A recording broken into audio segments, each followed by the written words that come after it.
Hi, Steve Schlegel here.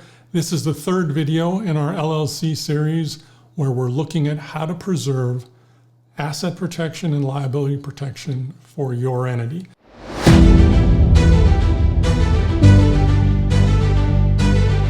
You'll recall in the last video we talked a little bit about how important it was to have all of the operational documents complete. They're like putting the shoes on your LLC, if you will, when we're trying to get that protection. Now we're going to look at how to get the rest of the clothes on. What are those documents that create the rest of our wardrobe?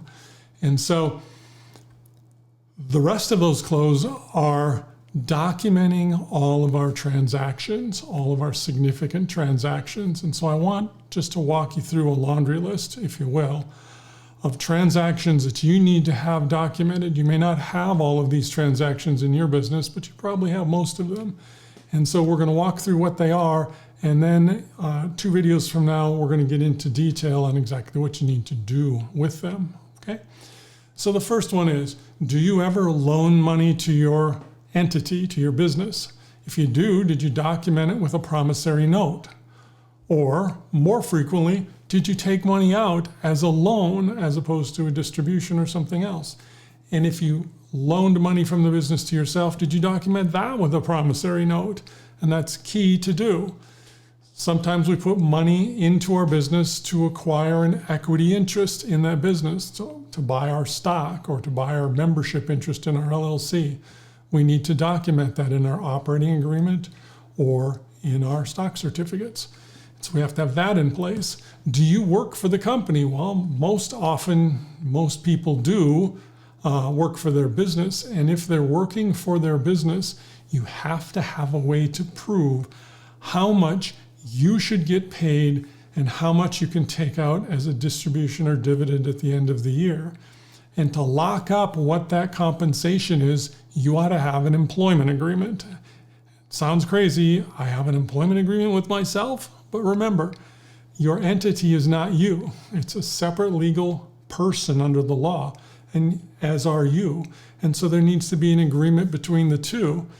And in larger organizations, we don't always have a formal employment agreement because there's other people involved in deciding what that's going to be. But when it's just you or just you and your spouse or a friend, problem is there's no way to prove that. You know, we don't see arm's length transactions. So that employment agreement is super important. You want to make sure that you do that. Likewise, if you have other people working for your business that are independent contractors, we know that the state and the IRS are really cracking down on, are they really independent contractors or are they employees? And there's a number of tests they go through and so forth. One of the best ways to help protect their status as an independent contractor is to have them sign an independent contractor agreement. So you want to make sure that you're documenting that relationship there. Key document to have. Do you lease real estate? A lot of owners will own the property that the business operates in. Is there a written lease between your LLC that owns the property and your operating business that runs the business? And again, a lot of people think, it's just me. I'll pay whatever rent I want. I'll change the amount when I feel like it, and so forth. That doesn't work. You're ignoring the formalities of that LLC is a separate person and your operating business is a separate person, and they need to enter into a lease agreement. It doesn't need to be complicated, but there needs to at least be something there that we can see. There needs to be a process for documenting people coming in as owners or leaving as owners. There's transfer documents to go along with that are important. We think about when we put other assets into the business, especially when we're starting out, but lots of times we'll put additional items in the business later on. And things like, I put my laptop in the business, I put some furniture in there, I had a tractor or a skid steer. There's lots of things that people own that they put into the business. But you know what? It isn't in the business unless you document that it's in the business. And what's the document? Just a simple bill of sale. Doesn't have to be complicated, a little one-page form that documents the fact that you've transferred it into your entity. And likewise, if you take something out, you would document it with a bill of sale coming out from the company to you. Do you take money or other things out of the business for personal purposes, how do you document that? Why did I take that money out? Typically it's a distribution. Needs to be documented in minutes. There needs to be something that says, I took this much out and this is why. And so that's critically important, and we see more and more the IRS is cracking down on distributions because they're saying very small businesses with only 1 or 2 owners are just doing whatever they want. They're treating the corporation or the LLC checkbook like it's their personal checkbook, and they just write for whatever they want to do. Well, you can't do that. You need to document, because they'll reclassify those to a negative tax answer for you if you don't document well what it was you did. So it's really important to do that. And your CPA or your tax preparer can help you with some thoughts on what would be the rationale for doing that. Sometimes we'll have buy-sell agreements in place, either separately or as part of another document, that deal with what if my partner dies or gets disabled? How are we going to deal with buying them out? And are their share going to go to their family, and so now you're partners with their 3 kids? Or do you have a methodology for taking care of that? The buy-sell agreement is really important when you have 2 or more owners. You should always have one there. Do you document your significant decisions in minutes? Whether they're quarterly or annual or however often you do it, you need to be documenting what those significant decisions were.